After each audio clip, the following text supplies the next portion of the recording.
Chapter 36. Then the people of the land took Jehoahaz the son of Josiah, and made him king in his father's place in Jerusalem.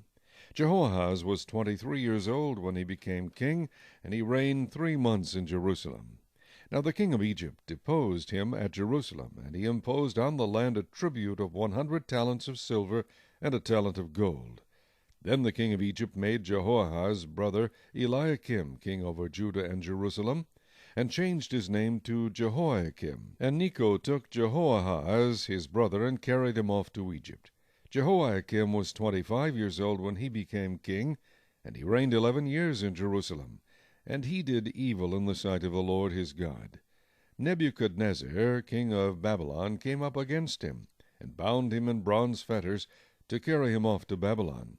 Nebuchadnezzar also carried off some of the articles from the house of the Lord to Babylon, and put them in his temple at Babylon. Now the rest of the acts of Jehoiakim, the abominations which he did, and what was found against him, indeed they are written in the book of the kings of Israel and Judah.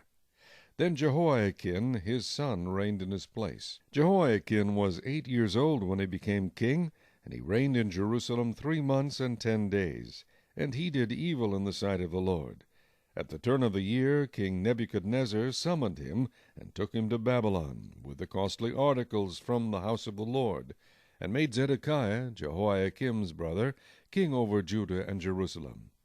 Zedekiah was 21 years old when he became king, and he reigned 11 years in Jerusalem. He did evil in the sight of the Lord his God, and did not humble himself before Jeremiah the prophet, who spoke from the mouth of the Lord. And he also rebelled against King Nebuchadnezzar, who had made him swear an oath by God. But he stiffened his neck, and hardened his heart against turning to the Lord God of Israel.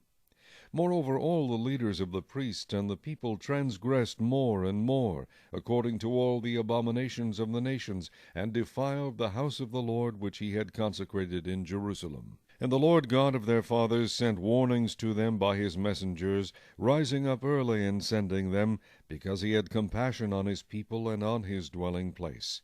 But they mocked the messengers of God, despised his words, and scoffed at his prophets, until the wrath of the Lord arose against his people, till there was no remedy.